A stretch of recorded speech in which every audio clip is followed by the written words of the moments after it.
Hello friends, and welcome to this little introductory video to help us get ready for a listening session. These listening sessions are times when we use nonviolent communication techniques to deeply listen to ourselves and deeply listen to each other as we talk about something that matters a great deal to us, this church. So I'm going to introduce you very briefly to the guidelines and to this practice. I hope you will watch this before coming to a listening session. And even if you've been to a listening session before, you can watch this video for a little refreshers. First of all, the purpose of engaging in deep listening is to respect and honor our own feelings, needs, and desires, to listen internally. The second purpose is to respect and honor other people's feelings, needs, and desires so that we can listen deeply to them. When we learn to pay attention to our stuff and we learn to pay attention to other people's stuff, we get a lot better at being in the moment and we can really start to understand each other. These initial listening sessions are not planning meetings where we're trying to figure out what to do. They are sessions where we are trying to understand each other, our perspectives, the way we see things, what our desires are, maybe what our frustrations have been. And we do this deep listening to meet each other more deeply. But fundamentally, our end goal is so that we can understand what God is calling us to do, so we can embody God's dreams and become the beloved community. So that's our end goal, but right now we're focusing on listening so that we can understand ourselves and each other. This is a form of communication, and so everybody is going to be encouraged to speak at some point or another. When you do speak, I invite you to try to speak kindly in a regular tone of voice. If you're really upset and want to speak harshly, take a few deep breaths, or you can even step out of the session for a while and calm yourself down. But we encourage people to try to practice to speak, to take a few breaths and just really listen to yourself, be honest with what you're feeling, and then try to regulate yourself when you speak. The other thing we ask that's really important in these listening sessions is that you speak for yourself, okay? This is not a good place to say, well, everybody says, or I'm hearing from a lot of people.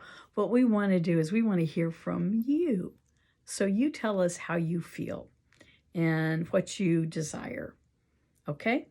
The other thing that we found really helpful is that when we are trying to really understand each other, abstract conversations don't get us very far because we have to fill in the blanks. So where possible, I encourage you to give specific examples. And as facilitator, I may ask, like I might ask a question was, tell me about a time as the church when you felt like we were pretty wonderful. Give me specific examples. So we try to deal with very specific examples as opposed to abstract ideas like we should be more loving. Well, let's be more specific. That really will help us understand each other. A lot of misunderstanding comes when we're vague. The other thing that's really important in deep listening is a form of deep compassion. And as we step into these big topics and talk to each other, it's really important that we do not engage in evaluating and analyzing others. So one of the things we try not to do in these deep listening sessions is if somebody says something and you don't agree with it, it's not okay to come back and say, you're always saying things like that. You do that because don't analyze, don't criticize the other person. That just puts a wall up and we stop listening. So I really encourage you, if that's kicking in, if you're finding yourself being critical and analyzing, and okay, hand up, that happens to me sometimes, honor that as your interior experience, but try not to give voice to it, okay? The other things that we found really helpful in these deep conversations is to be very genuine about your use of apologies. Sometimes we can say that we're sorry for something because we're really trying to stop a conversation. And so I encourage you that if you genuinely are sorry at some point in the conversation and you want to express an apology, do so if it's genuine. Something will wholly happen if you do. If you're doing that to try to shift the conversation or decelerate the conversation, chances are it just builds more mistrust, all right? And then two, we've found in our first two sessions that clarifying questions can be extremely helpful. If somebody is sharing their experience, their desires, and you really don't understand or it doesn't make sense to who and what you thought that person cared about, you may ask, may I ask you a clarifying question? And say something like, can you be more specific? I'm confused about this. Ask for a clarifying question. That's very different from interjecting with a judgment or an evaluation. Okay, so that's about speaking. I want to put another thing in here. This is not on the little handout. Some of us are really comfortable speaking up and will talk too much. Some of us are very uncomfortable speaking up and won't speak at all. And I will be involved in facilitating the conversation, and I will ask to hear from people who haven't spoken. And if you're somebody who's been doing a lot of speaking, I or maybe somebody else will say, thank you for sharing, but we'd like to hear from somebody else. And we'll try to footnote what you've shared, or we'll ask you to make a note and bring it back at another time. But for us to grow an understanding of us, we need to hear from us, okay? All right, so that's the speaking part. The listening part. I truly think the greatest gift we can give each other at times when we're trying to really move forward in a holy, healing way is to genuinely listen to each other. And this can be hard. I think many of us especially if we're talking about something really important to us. Somebody starts talking, and I know I do this. I'm sure you've done it too. We find ourselves preparing a response, whether it's when we're going to speak or it's when we're just thinking. So if you find yourself not listening, but reacting to another person, I ask you just to one of the things I like to do is I like to put one thumb in the palm of the other hand. You can do this off screen. And I just press on the center of the palm, and I can alternate. I can press the center of this palm. I can press the center of this palm. And when you're trying to move from being reactive to really listening, just try rubbing your palms. And this can often help us kind of shift in anxiety and be present. The other thing, of course, is just taking a stilling breath. And then finally, if you really are trying to listen and you're finding it hard because your head is going or your heart's going, just say a little prayer and say, Dear God, I'd really like to listen right now. Help me listen, okay? So make a commitment to doing your end of the work to listen. Also, default to compassion. And by that I mean we can have pre-existing thoughts about one another or about a topic. And they can be very judging, and the brain is designed to do that, and it's got survival skills, but it doesn't help us deal with bigger issues. So if you find yourself defaulting to prejudgment, to old rants and raves, just take a breath and say, I really want to be present. Say internally as a prayer, quietly, I want to be present in compassion. I want to be with this person, okay? And so listen with compassion. When you drift away, just be loving to yourself and say, come back and listen. If you find yourself so triggered that you cannot calm down, that you cannot listen, you can turn your screen camera feed off. You can say, excuse me, I need to step out for a moment. You don't even need to tell us what you're doing, but take care of yourself. But also be aware, if you're super triggered, if you're super reactive, the ability to listen deeply is probably not going to be with you in that moment. And so see if you can shift your gears and get yourself back to listening. Again, listen. Try not to listen to somebody and be thinking about how you can correct them or how you can solve their problem, but practice just being vulnerable with them and listening. And I'm going to tell you a secret. I think that's one of the most holy things people can do for each other. It's just to be present without agenda. It's really hard, but when it happens, it's a great blessing.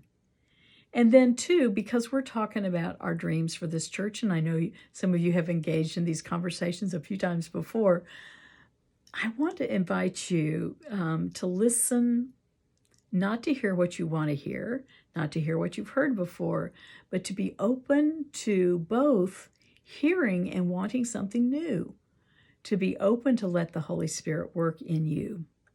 And again, if in your listening you find yourself truly confused, or another form of that is really curious, like, what is that person saying? Curiosity is this great kind of sparky little energy. Ask the person if you can ask a clarifying question. So the purpose of this is to get into a state of understanding through deep listening. We do that how we speak and how we listen. And again, there's a little handout attached with these points summarized. Okay. Now, if you would like, you can stop the video here, and you've gotten your introduction. We will be also, during our time together, we begin by saying part of St. Patrick's breastplate prayer, and we close our time together saying the St. Francis prayer of peace, and you'll really understand that when we pray those. So those are also attached. And then finally, if you'd like a little exercise, I invite you to stay in the video, and I'm going to take you through a very simple practice of working on a little internal reflection, and then how that might move into external reflection. So take a break if you want to, or stick with me, and we'll just do a little exercise. All right. Again, the purpose of deep listening is compassionate understanding of ourselves and others. It's not about a linear process, finding out what the problem is and coming with a solution. That work comes later on. Early on in the process of nonviolent communications, we're just trying to listen. So I want you to think about a genuine conflict in your life, 5 being really big, and 1 being really kind of inconsequential, but a thing that kind of bugs you. So try to pick something down on the 1 or 2 scale. We want to pick a relatively low drama conflict. And it should not be with anybody in the church, because we don't want to go into church territory yet. It might be somebody in your neighborhood, your household, a coworker. So I am thinking, I'll show you one of the things I'm thinking about. This is not my current living situation, but a couple of years ago, I was renting a room in a house where other people lived, so we had to negotiate a lot of things. And we had one person in the house, my bedroom backed up to the washer and dryer, and we had a person in the house who liked to do their laundry in the middle of the night. And I could not sleep when his laundry, he had the noisiest laundry. I think there were tennis shoes in there every load, but I really could not sleep when the washing machine and dryer was going on. So that's my 1 or 2. I mean, it was frustrating. It was annoying. I couldn't sleep, but it was not, life-threatening or something. So think about something like that, an annoying thing that's happening over and over again that frustrates you. Okay? And I invite you to, if you don't have one, go and get a piece of paper and pencil. If you do have something to write with and something to write on, you can use your device if you want to do that too. Just come up with 1 simple sentence about an actual event. And again, we want to be very specific, no abstractions like, it really annoys me when people do things I wish they didn't do. That is not an acceptable sentence. An acceptable sentence might be, in my case, would be, I can't sleep at night when person B does their laundry late at night. See how specifically I described that situation. I didn't judge their character. I didn't emote a whole lot. I just very kind of simply described the situation. So you're welcome to put the video on hold and work on your 1 simple sentence about an actual event where something's going on that you don't like. Okay?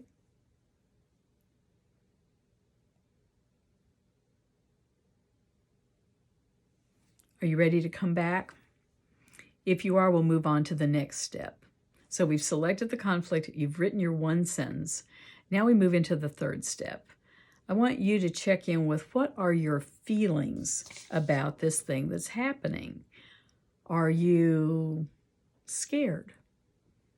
Are you sad? Are you angry? Are you happy? Are you curious? Are you numb? Try to pick a real, and you may even have two words, but try to figure out what is your base feeling here, okay? Just sit with your situation for a while. And again, you're welcome to pause and just see what's your base emotion. Happy, sad, mad, afraid, curious, or you're just unclear.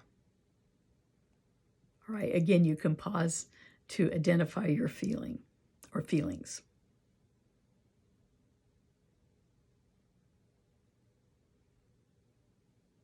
Are you ready to come back? When you're ready to come back,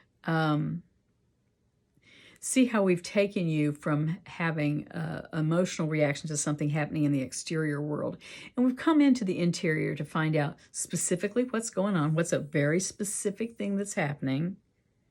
What kind of feelings is that rising up in you? And now, here's the really important question. Think about, in this situation, what need of yours is being unmet. Again, we're going deeper and deeper into ourselves. We're not spending a lot of time trying to understand the other person, evaluate them. We're going into ourselves. So in the case of the laundry in the middle of the night, what need of mine was being unmet? Well, one of the biggies was not getting enough sleep. There were other things too, but you see how you can find out what is the need, what is my need that's not getting met. All right, again, I invite you can pause the video and go back to your situation, your one-line sentence, your emotions, and what is the need, your need. Not, and the need can't be, I need that person to change. Nope. You've got to find out what your need is. What need of yours is not being met? And again, you can pause the video and reflect and write and come back when you're ready.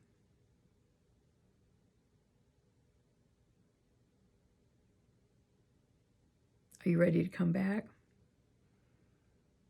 Now, once we've gone through this process of identifying a conflict, identifying a very specific description of it, identifying our feelings about it, identifying our unmet needs, it's pretty easy to begin to think about how you might want to share this with the other person or somebody else. And then solutions come a lot more easily because you've done your big interior work. The same is true of trying to find solutions in groups, when groups like a church are trying to figure out how to live our mutual ministry together.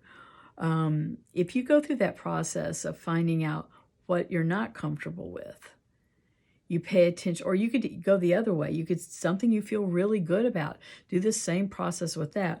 When did you do a one-sentence description of very specific experience that you feel really good about our church? And then think about what are your feelings? What happens in you when this thing happened or happens? And then ask yourself, what needs of mine were met by that? If you want to do the positive end of it, you can go that way. If you're dealing with negative feelings, then you look at, again, you look at the event, you look at your feelings, and you look at your needs. So let's go over this again.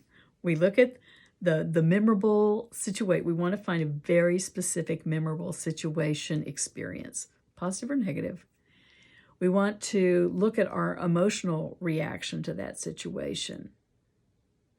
We want to look at our needs in that situation, how they were or weren't met. And then once we know this about ourselves, we can engage in a dialogue with others in a way that will be far richer. So that's just a very, very brief introduction to nonviolent communications and the first part of deeply listening to ourselves, so that when we speak, others can more deeply listen to us. I am so grateful we're doing this good work together. These tools have helped me not only in my work as a pastor, but in my life as a person.